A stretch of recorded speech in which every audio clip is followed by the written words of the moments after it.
미국 애리조나 대학교에 트리링 연구소라고 하는 연구소가 있는데요. 나이테 연구소라고 우리가 이렇게 번역할 수 있겠습니다. 이 트리링 연구소에서 발표한 제일 오래된 나무는 그 이름을 무드셀라라고 붙였는데요. 무드셀라는 여러분이 아시는 것처럼 구약에 나오는 인물 가운데 제일 이제 오래 산 그런 인물입니다. 그래서 이 나무의 이름은 무드셀라로 붙였지만 그 나무를 브리슬콘 파인이라고 이렇게 이름을 붙였는데 우리말로 번역하면 강털 소나무로 이렇게 품종을 이야기한 모양입니다. 그래서 현재 강털 소나무가 남아 있고 이 가운데 제일 오래된 나무는 4,900년 정도, 2019년 자료로는 4,851살 이렇게 했으니까요. 2023년이 됐으니까 아마 4,855살 이렇게 될 것 같습니다. 이 나무가 이제 이름이 붙여지고 잘 알려진 것은 에드먼드 슐먼이라는 과학자에 의해서인데요. 이분은 뉴욕에서 태어나서 그곳에서 기본적인 교육을 마치고 나무의 나이테를 연구하기 위해서 애리조나 대학교의 더글라스 교수라는 분 밑에서 계속해서 연구를 하게 됐는데 그 연구소가 바로 이 나이테 연구소, 트리링 연구소였다고 합니다. 처음에 슐만의 연구 분야는 나무에 있는 기본적인 나이테를 이용해서 아주 오래된 날씨를, 과거의 날씨를 알아내고 이것을 따라서 현재의 날씨와 또 미래의 날씨까지 연구하는 분야였다고 합니다. 나무는 자라는 속도가 여름이 다르고 겨울이 다르고 또 비가 많이 왔는지 아니면 가물었는지 뭐 이런 거에 따라서 나무의 성장 속도가 달라지고 나이테 두께하고 흔적이 달라지기 때문에 이 연구를 했던 것 같습니다. 슐만이 처음에 이제 연구를 시작한 곳은 캘리포니아에 가면 세콰이어 나무가 있는데요. 국립공원이 따로 있고 세콰이어 나무를 볼 수 있는 곳이 여러 곳 있습니다. 그러니까 현존하는 나무 중에서 이제 나이가 제일 많이 든 것은 이 브리스톨 콘파인이라고 하는 강털 소나무라고 하는 나무지만 아주 제일 높은 나무는 세콰이어 나무 중에 있습니다. 그리고 이제 밑둥, 나무 밑둥이 아주 큰 나무도 세콰이어 중에 있는데요. 이 나무가 이제 군락지를 이루어서 나무가 자라기 좋은 환경에 있는 국립공원이 많이 있습니다.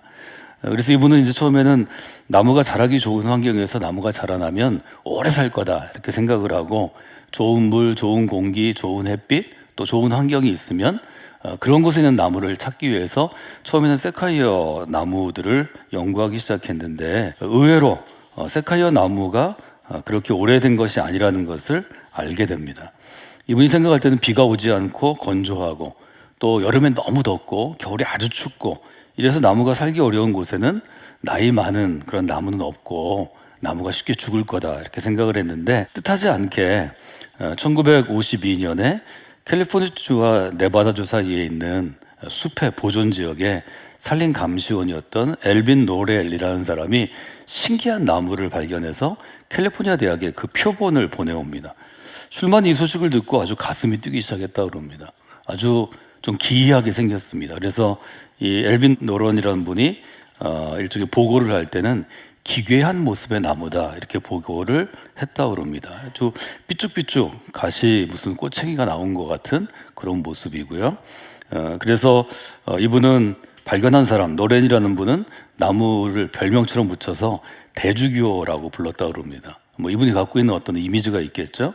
그래서 이 나무의 표본을 보냈고 슐만은 나무를 연구하는 사람이니까 그 소식을 듣고 직접 이 숲으로 갑니다. 1953년이었고요.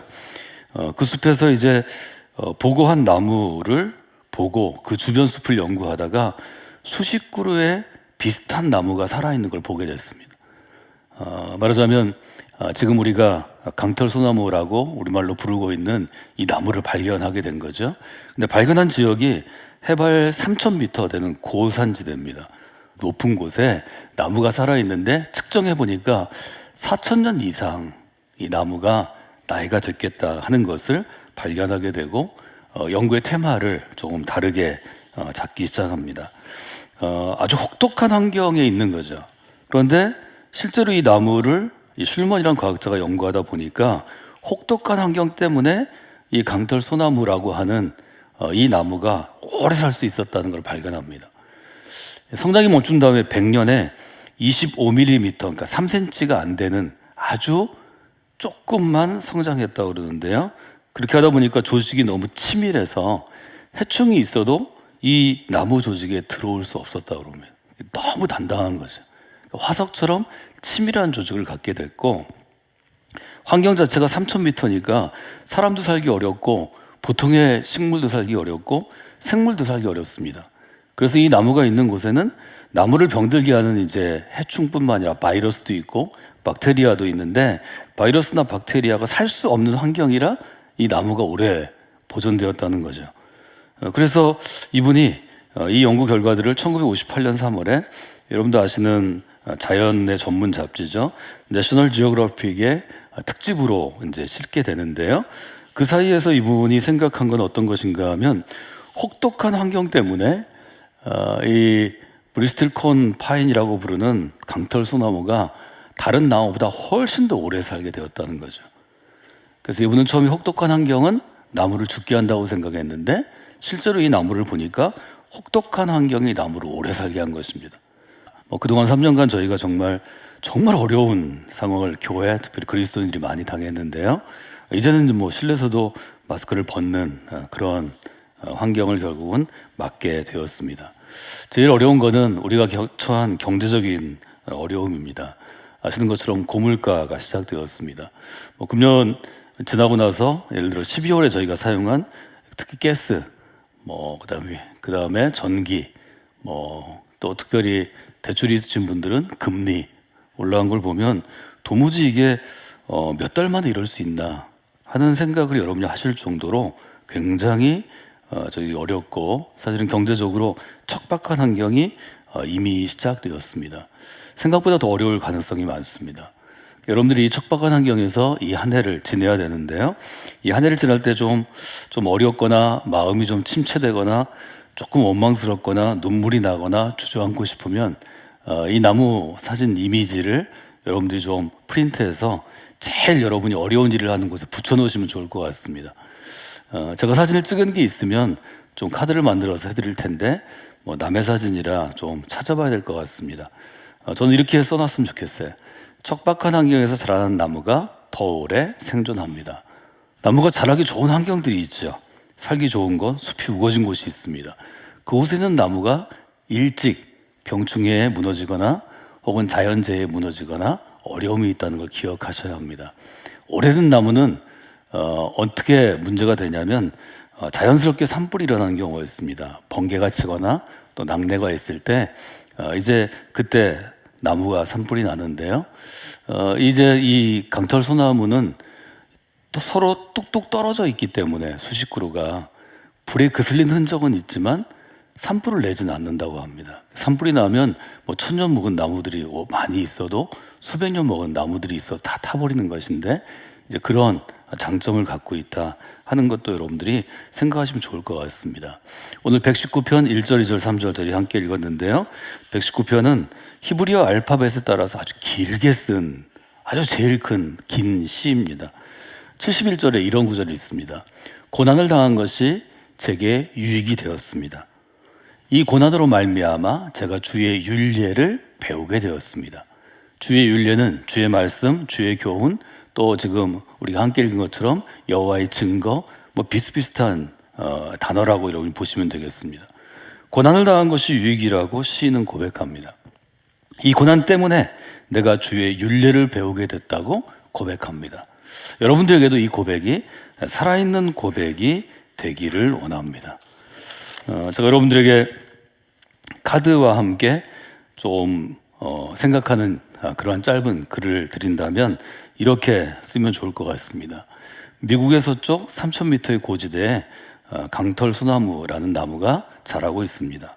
세상에서 제일 오래 살아남은 나무입니다.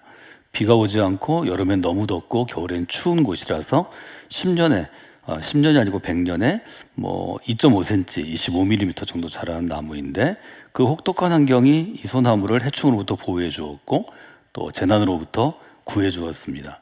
견디기 힘든 척박한 환경이 그에게 강한 생명의 능력을 준 것입니다. 자연의 고통, 자연의 시련이 그러하듯이 사람도 그러합니다. 어떤 사람은 고난 중에 힘을 내어 일어나서 달려갑니다. 어떤 사람은 원망하고 울면서 주저앉고 포기합니다. 오늘 우리에게 주어진 척박한 환경에서도 하나님을 향한 믿음으로 일어서는 사람, 그런 소나무 같은 사람으로 여러분이 새해를 맞이하시면 좋겠습니다. 이것이 제가 오늘 여러분에게 말씀드리고자 하는 오늘 설교의 요점입니다.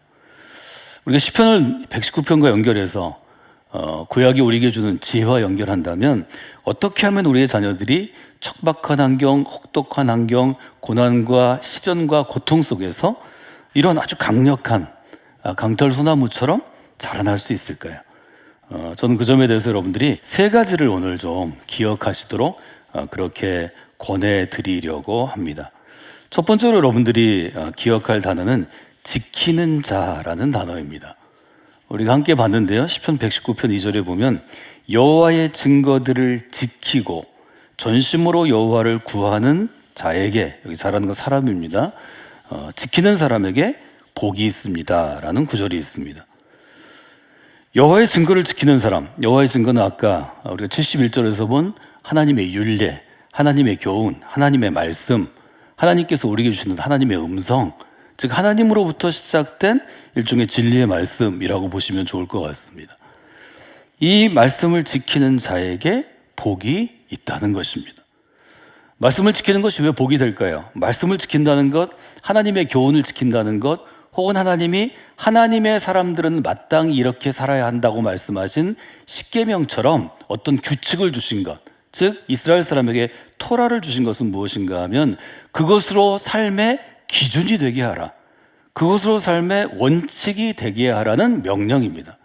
하나님의 교훈이 한 사람의 삶의 기준이 될 때, 하나님의 교훈이 한 사람이 무엇인가를 결정할 때, 한 사람이 무엇인가를 판단할 때, 한 사람이 무엇인가를 실행할 때 기준이 된다면 그것이 바로 하나님의 말씀을 지키는 것입니다. 하나님의 말씀을 지킨다는 것은 오늘 하루의 삶에서 내가 그 말씀으로 내가 판단하는 기준이 되게 하는 것, 내가 행동하는 준거, 토대가 되게 하는 것, 내가 어떤 일을 결정할 때 어떤 원칙이 되게 하는 것, 이것이 지키는 것입니다. 하나님의 교훈이, 쓰여진 성경의 교훈이 여러분의 인생의 원칙으로 세워지는 게 중요합니다. 여러분의 자녀를 위해 기도하실 때 여러분이 그렇게 기도하셔야 합니다. 자녀를 위한 기도의 제목들을 저희가 매년 여름과 겨울 또 받습니다. 아이들의 기도의 제목, 여름의 기도의 제목을 보면 대동소이한 게 99%입니다. 아이들 건강하게 해주세요, 공부 잘하게 해주세요, 좋은 학교 가게 해주세요, 좋은 직업 갖게 해주세요, 밥을 잘 먹게 해주세요, 잘 먹고 잘 살게 해주세요. 여러분, 그것은 기도의 제목이 아닙니다. 그것은 당연히 자녀를 향한 부모의 일종의 간절한 마음입니다. 그것은 중요한 것입니다. 그러나 마땅히 부모가 원하고 구해야 될 것을 구하는 것이 바른 기도일까 하는 고민은 반드시 하셔야 합니다. 여러분의 인생이 생명의 나무로 자라나기를 원한다면, 생명의 나무로 쓰임받기를 원한다면, 기능하기를 원한다면 생명을 살리는 기도가 있어야 합니다. 생명을 살리는 여러분의 삶이 뒷받침되어야 합니다. 생명을 살리는 믿음이 세워져야 그렇게 살아갈 수 있습니다. 이렇게 기도하십시오. 하나님, 하나님의 교훈이 제 아이의 인생의 원칙으로 세워지게 하여 주시옵소서. 하나님이 주시는 여호와의 말씀이 제 아이의 인생의 기본적인 규칙이 되게 하여 주시옵소서. 기본적인 판단의 근거, 준거가 되게 하여 주시옵소서. 하나님은 그런 기도를 기뻐하십니다. 그런 기도를 받으시고 그런 기도에 응답해 주십니다. 여러분의 살아있는 기도가 생명을 살리는 기도가 되고, 생명을 살리는 그 기도가 생명의 숲을 이 땅에 이루게 되는 것입니다. 하나님의 말씀을 지킴으로 하나님의 말씀이 우리의 삶의 원칙이 되면 그 사람은 어떤 사람이 되고 어떤 인생을 살아갈까요? 저는 견고한 삶이라는 단어를 기억해 주시면 좋겠습니다. 첫 번째로 우리가 아주 척박한 환경, 험난한 환경에도 4,000년, 5,000년을 살아가는, 수천 년을 살아왔던 이 소나무와 같은 인생으로 살아가기 위해서는 지키는 자가 되어야 하고, 지키는 자가 되면 하나님이 우리 인생을 어떻게 변화시키신가 하면 견고한 삶으로 변화시키십니다. 저 소나무가 아름답지는 않습니다. 저 소나무가 처음 발견한 그 산림관심시원의 이야기처럼 좀 기괴하게 보일 수도 있습니다.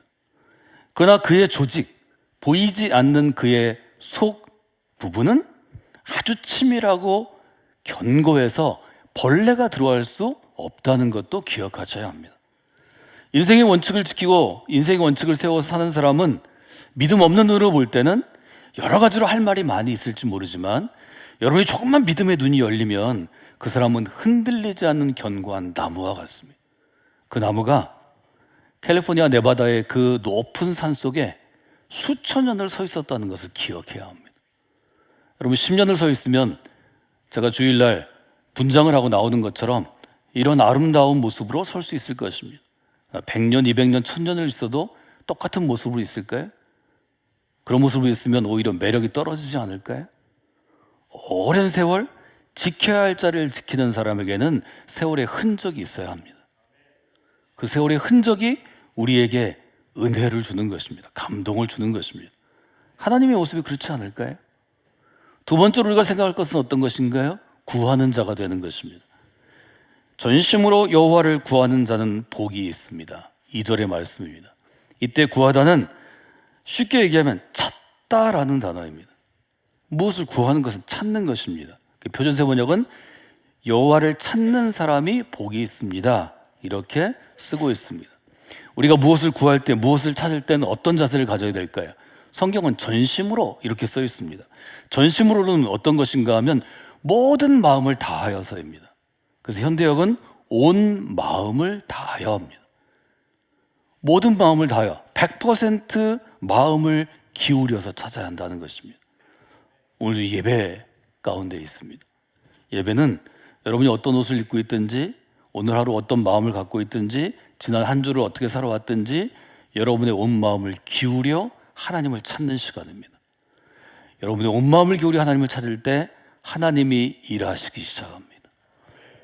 하나님의 눈길이 온 마음으로 하나님을 찾는 이에게 고정되어 있다고 바라보신다고 주목한다고 성경은 우리에게 도전합니다. 여러분 예배 가운데 있을 때마다 온 마음으로 하나님을 찾는 분들이 되시기를 원합니다. 구하는 분들이 되시기를 원합니다.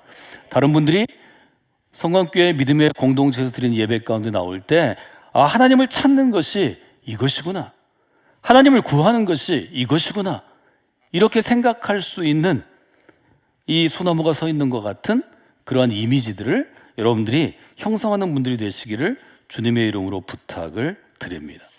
온 마음으로 하나님을 찾으면 하나님은 반드시 응답해 주십니다. 예레미야 29장 너희가 온 마음으로 나를 구하면 나를 찾을 것이요 너희가 온 마음으로 나를 구하면 나를 만나리라. 여러분 예레미야에서 이 말씀은 여러분들이 반드시 예배 가운데 혹은 신앙생활을 하고 싶어하는 이들에게 혹은 신앙생활을 해야 될 사람들에게 권할 때 여러분이 암송해서 반드시 권면해야 합니다. 온 마음으로 하나님을 찾으면, 온 마음으로 하나님을 구하면 하나님께서는 그에게 무엇을 주실까요? 아니 어떤 응답이 있을까요? 저는 하나님의 능력이 풍성해진다고 여러분들이 정리하시면 좋겠습니다. 온 마음으로 하나님을 구하면, 전심으로 하나님을 구하면 하나님이 그 사람에게 무엇을 주시는가 하면 하나님의 에너지를 주십니다. 하나님의 능력, 하나님이 가지고 있는 힘을 주시는 것이, 그것이 하나님께서 우리에게 약속하신 것입니다. 왜냐하면 하나님께서는 생명의 시작점, 근원이 되시기 때문입니다. 하나님은 모든 살아있는 것의 근원이 되시기 때문에 온 마음으로 하나님을 찾고 구하는 사람들에게 그 능력을 더해 주십니다. 그 능력이 우리 가운데 올 때 우리의 삶이 어떻게 변하는가 하면 풍성한 삶으로 변합니다. 온 마음으로 하나님을 찾으면 하나님의 사랑이 그에게 풍성해질 것입니다. 온 마음으로 하나님을 구하고 예배하면 하나님의 은혜가 그에게 임할 것입니다. 온 마음으로 하나님의 도우심을 구하며 오늘 나를 심어주신 생명의 나무가 심겨진 그 자리에서 최선을 다해 일하면 하나님의 도우심이 그에게 임할 것입니다. 여러분 세상을 살아가다가 어려운 일이 많이 있습니다. 지친 일이 많이 있습니다. 명절에 모여서 한 가족들이, 자녀들이, 또 여러분이 가족들이 함께 모여서 누군가를 보면 지치고 힘들고 에너지가 빠져있는 사람이 많이 있습니다. 그때 여러분이 그에게 에너지를 공급받도록 길을 알려주셔야 합니다. 여러분이 주는 위로와 격려는 일시적인 것입니다. 길게 가지 않습니다. 지치고 힘들 때마다 하나님의 능력을 공급받도록, 즉 하나님이 우리의 능력의 원천이 되시고 우리의 힘의 근원이 되시도록 여러분이 구하셔야 합니다. 그리하면 그의 삶이 풍성해질 것입니다. 두 번째, 우리가 이렇게 정리할 수 있겠습니다. 구하는 자가 되어야 합니다. 구하는 자에게는 풍성한 삶을 하나님이 주십니다. 여러분의 삶에, 여러분의 자녀들의 삶에 이런 믿음의 역사가 있기를 주님의 이름으로 축원해드립니다. 세 번째로 기억할 단어는 걷는 자입니다. 참으로 그들은 불의를 행하지 아니하고 주의 도를 행하는도다. 주의 도는 주의 길입니다. 주의 길을 행한다는 것은 주의 길을 걷는다는 것입니다. 표준세 번역은 주께서 가르치신 길을 따라 사는 사람이다, 이렇게 번역했는데요, 저는 이렇게 번역했으면 좋겠습니다. 주께서 가르치신 길을 따라 걷는 사람이다, 이렇게 하면 더 정확할 것 같습니다. 우리가 살아가는 믿음 생활, 신앙 생활은 무엇입니까? 주의 길을 따라 걸어가는 것입니다. 그래서 주의 길을 걸어가는 사람이 복이 있습니다. 여러분이 지금 그 길 가운데 있습니다. 이 길을 쉼 없이 끝까지 계속해서 걸어가시기를 주님의 이름으로 부탁을 드립니다.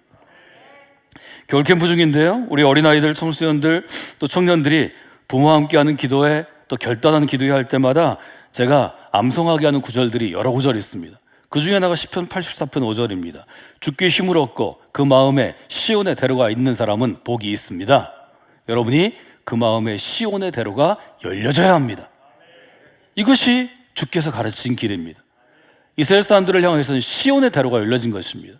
시편에서 이것이 쓰일 때는 예루살렘의 성전을 향해 나아가는 이스라엘 사람들이, 마을 사람들이, 가족들이 함께 손을 잡고 수십 명이 걸어 들어갈 때 이 노래를 부르면서 걸어 들어갔다고 성경은 전합니다. 시온의 대로가 열려지는 것입니다. 예수님이 우리에게 주신 길이 생명의 대로입니다. 예수님의 길을 따라가면, 예수님을 영접하고 그 길을 따라가면 생명의 길이 열리는 것입니다. 그것이 바로 십자가의 길입니다. 십자가, 예수님의 구원의 은총과 희생과 헌신을 통해 누군가는 생명을 얻게 되었기 때문입니다. 하나님에게 믿음으로 살아가는 사람은 그 대로를 걷는 자가 되어야 합니다. 여러분이 걸어가는 믿음의 길은 이 똑바른 길이고, 그것은 의의 길이고 바른 길이고 생명의 길입니다. 그 길을 걸어가야 합니다. 그 길을 걸어가면 하나님이 우리의 인생을 어떻게 바꾸어 주시는가 하면 형통한 삶으로 인도해 주십니다. 여러분, 자녀를 키우면서 자녀가 부모의 품을 떠나서 직장을 갖고 또 결혼을 해서 가정을 이루고 또 아이를 낳아서 또 그가 아버지와 어머니가 되었을 때 여러분이 할 수 있는 일은 무엇이 있습니까? 우리가 점점 나이 들어가면서 우리는 그렇게 축복해야 합니다. 하나님, 이 아이가 주의 길을 걸어가게 하여 주시옵소서. 이 아이가 걷는 길이 바른 길이 되게 하여 주시옵소서. 곧은 길이 되게 하여 주시옵소서. 형통한 삶을 살아가기를 원합니다. 형통한 삶이란 어떤 것인가요? 닫혀진 문이 없는 삶이요, 닫혀진 문이 없는 길입니다. 우리가 인생을 살다 보면 내 스스로 문을 닫을 때도 있고, 사회적으로 문이 닫힐 때도 있고, 여러 경로가 있지만 하나님이 그 닫힌 문을 열어주셔야 형통한 삶을 살아갈 수 있습니다. 평생토록 주의 길을 걸어갈 때 그 형통한 삶이 열려집니다. 여러분, 저는 여러분에게 척박한 환경에서 자라난 이 한 소나무가 오랜 세월, 가장 오래 지구상에서 생존하는 나무가 되었다고 여러분에게 말씀을 드렸습니다. 그런 나무로 살기 위해서는 세 가지의 삶을 살아야 합니다. 지키는 자로 살아야 합니다. 구하는 자로 살아야 합니다. 걷는 자로 살아야 합니다. 그리하면 하나님께서 지키는 자에게는 견고한 삶을, 구하며 찾는 자에게는 풍성한 삶을, 주의 길을 걷는 자에게는 형통한 삶을 허락해 주실 것입니다. 이 길이 여러분이 걷는 인생의 길이 되기를 원합니다. 이 길이 여러분의 자녀들이 걷는 인생의 길이 되기를 원합니다.